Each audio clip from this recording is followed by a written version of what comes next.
All right, Delano, let's start from the very beginning, born in the Turks and Caicos Islands, just so, persons can know a little bit more about you.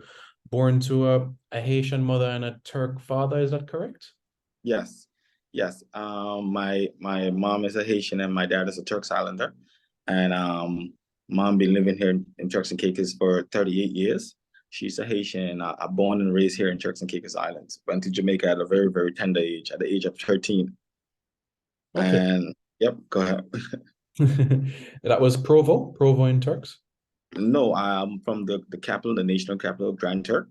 Mr. Harrison, he was a high school coach here in the Turks and Caicos Islands, and he saw me run down a softball in the PE class, and he was leaving to go back to Jamaica, and he asked my mom and my family if they would take me to Jamaica, and they didn't want that to happen. Then the hurricane strike, and then after that was history. I ended up in Jamaica with a full scholarship from my government. It was first of its kind, attending Monroe College in the middle of nowhere. And leaving, Turks for a different country. Was there nerves? Was there excitement? How did you feel leaving home?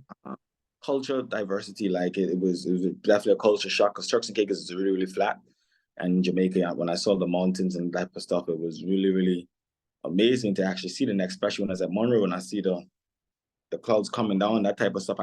I didn't know what to expect after that at that point in time, but I have a twin sister, and I know that I left my whole family back in Turks and Caicos, but I know it was for a good cause. And growing up, in the Turks and Caicos Islands and even in Jamaica as well, was it only track and field or did other sports as well growing up? I did some basketball, but I wasn't that great in it as well. Also some soccer. I wasn't great as well, but I think track and field was my passion. I did it from primary school. I also spoke to one of the coaches who's coached me here in Turks and Caicos, Mr. Magu. He lives back in Jamaica now. And I mean, track and field was my passion. Now that I'm back home now, and I'm being engaging with people I've been seeing for years because I've been living in Jamaica for 14 years. I mean, I'm trying to get my citizenship now. I'm joking. Yeah. Yeah, why not? Why not? So, the experience that you had at Monroe, would you say your passion was in the sprints, the 1-2, or you liked other areas as well? I actually tried a long jump at the JC track meet, and I didn't make the pit. I did not make the pit for the long jump. And Mr. Harrison's like, yeah, nah, this is not it. I did the 100 meters. I didn't like the 100 meters that much. I love the 200 meters. I don't like the 400 meters. 200 meters is my passion. Mr. Harrison actually, because I didn't have a good start. You know what I mean? So I didn't like it. I just had a passion for the 200. Yeah. And I mean, look, you've competed all across the globe in different disciplines. Describe for me what, champs is like in Jamaica, the high school championships. What was that experience like? Competing, being in the national stadium, seeing the crowd, everything. Brilliant. Like I remember speaking to news reporters at my last race, the 200 meters, and I told them my country don't have this, and we still don't have that.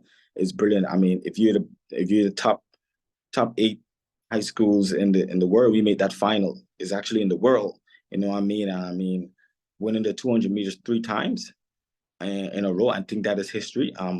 Also coming from Monroe College, you know what? We're not one of the main schools contending for the title, but when I was there, we was in fifth, competing with you guys, Wilmers as well. So it's actually ecstatic for me because I know what it takes to be that top athlete.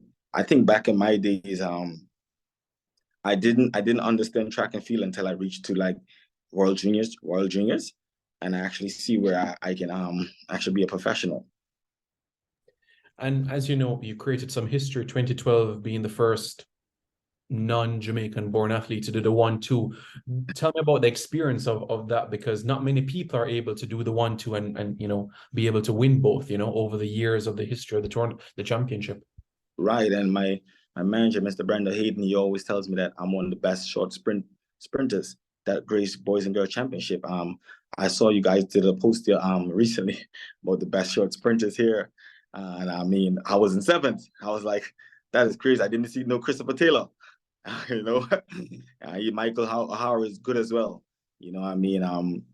And 2012, when I beat Jazia Murphy, that helped me to believe in myself that I can actually do good things in 100 meters as well. I mean, if you take a look back to that race, it was really, really close. I ran 10.37, I ran 10.39. I never beat Jazia Murphy before in my whole entire life. Competing at anything, I've never beaten him before, and I think that helped me to believe and everything that can happen. Actually going on to the 200 meters as well, 20.27 to 2013. Nobody has reached that far in me as well, you know what I mean? So I'm still I'm still there. I'm still in the talks, So I think after boys and girls championships, I haven't reached that standard as yet. You know what I mean? I understand that after track and field is life, so I ensure that I got my education and ensure that I'm set for life. Yeah, I understand what you mean. And look, you've competed at the highest level, world championships, youth and senior, Olympic games. Would you say champs was a building block or a stepping stone for you? Did it help you prepare for life as a professional? Definitely helped me get a scholarship, helped me get sponsors, that type of stuff. I had a really great manager. I'm not one of those guys to floss money. I definitely have a lot of savings and still do have a lot of savings. I ensure that I start off with a Nissan Tita hatchback 2007 when I just finished high school. I just drove a BMW since 2 years ago now. So I think I did really, really good planning, especially with my managers. Put a lot of money away and that type of stuff. It prepare you for life. You see what I'm saying? And I feel like now, like Usain Bolt always saying that we have it easy because we just come out of school and just get a scholarship. And I feel like the athletes are not motivated.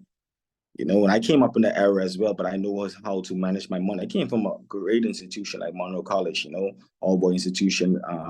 Really, really good. I know Jeremy Brown, he's trying to get the team back now.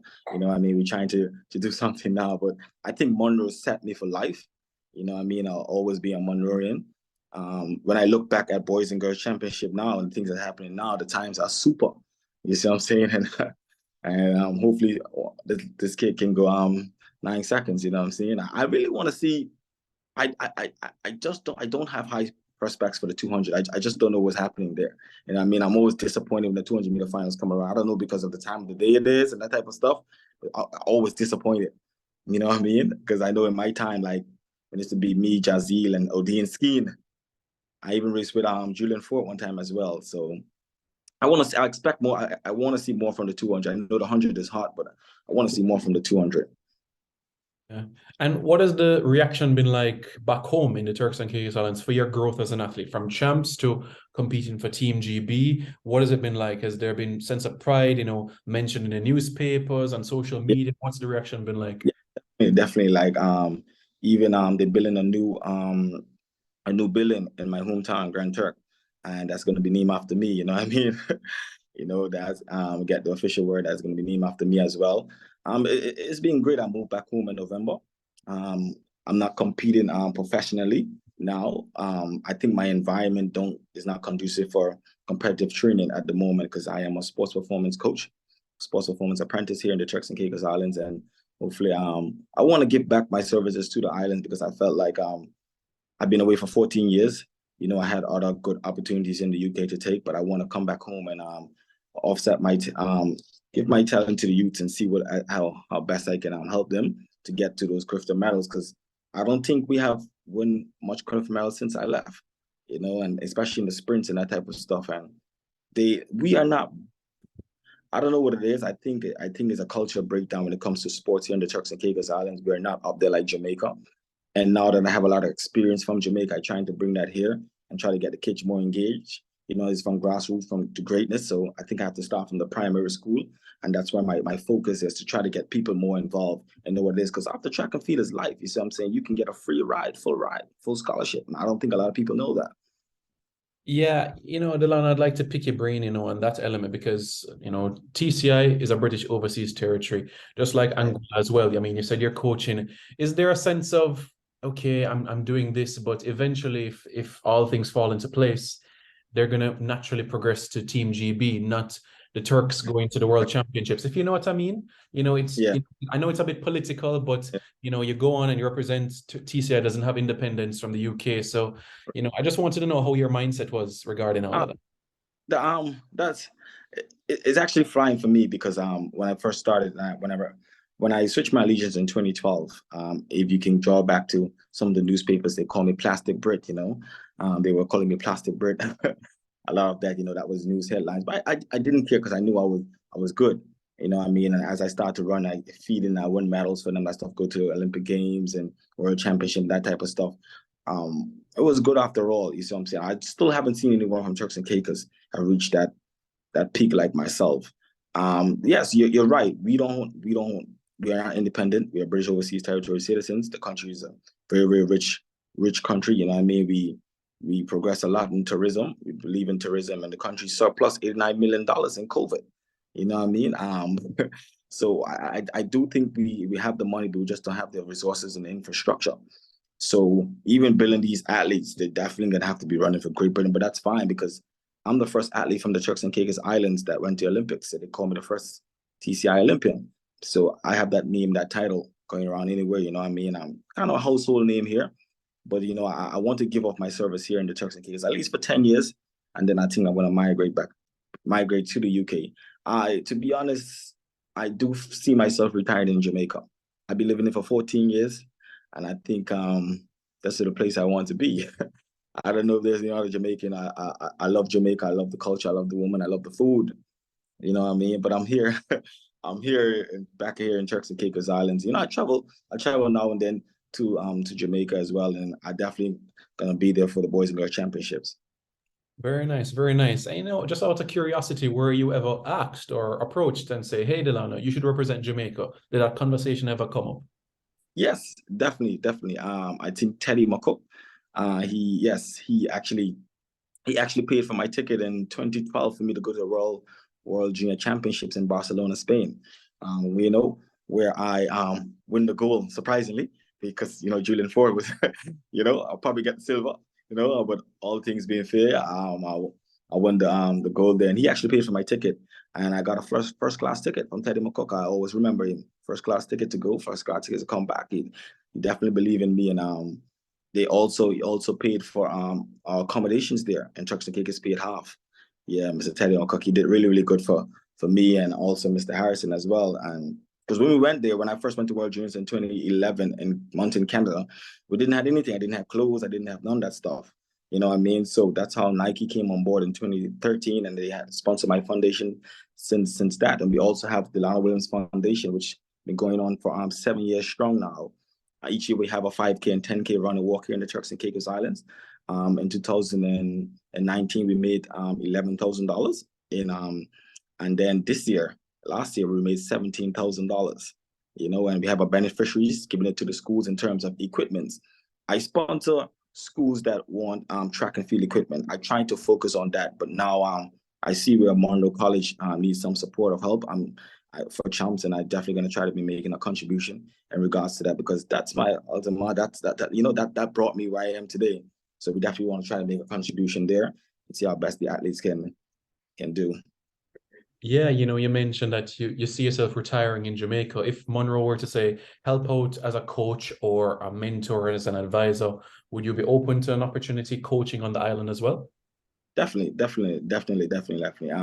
I see where we need the help now, and I see where this shot put guy threw really, really far, and people draw a lot of attention. You know what I mean? But it's all politics.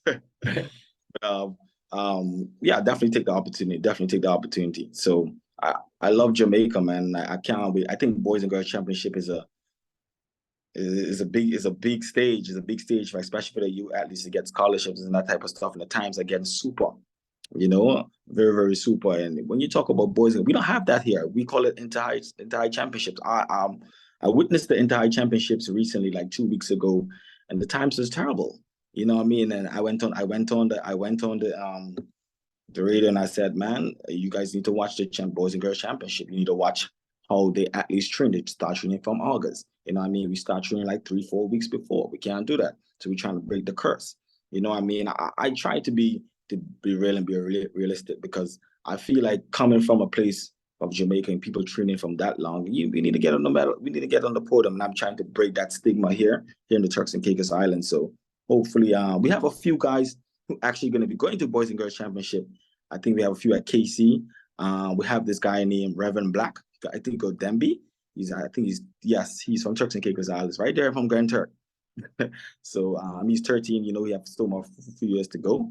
Hopefully, he can get on that Champs magazine, the cover. I was the first actually international athlete to be on the Grace the Champs magazine. You know what I mean? The first athlete to grace. I just sometimes I feel like when people are speaking about Champs, best short sprinter, I have to be in the conversation. You know what I mean? Even Sana have the record for the 100 meters. You know, he didn't do all what we did, but you know, he definitely in the conversation. Definitely in the conversation as well. Christopher Taylor and also Michael O'Hara as well. Odin Todd, the skiing type of people, you know. Even though the times were super, you know, that was a big rivalry in that aspect.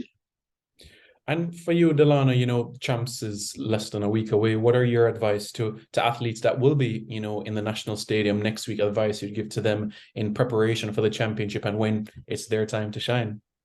Definitely. I feel like once this is your last year that or so, you get a scholarship or you sign in a contract. Ensure that you monitor your money properly. Like ensure that you put them in stocks and bonds, and ensure that you track everything what's happening. You see what I'm saying? Because you never know. This world is getting very, very serious. You know, I mean, you have to prepare for life. After track and field, there's life. You see what I mean? Take your education serious and you get a free ride. And you definitely, I have something called the 3Ds: discipline, determination, dedication.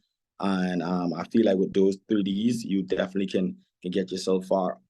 So I want to wish all the athletes all the best at the Boys and Girls Championship. I'll be in the stands watching.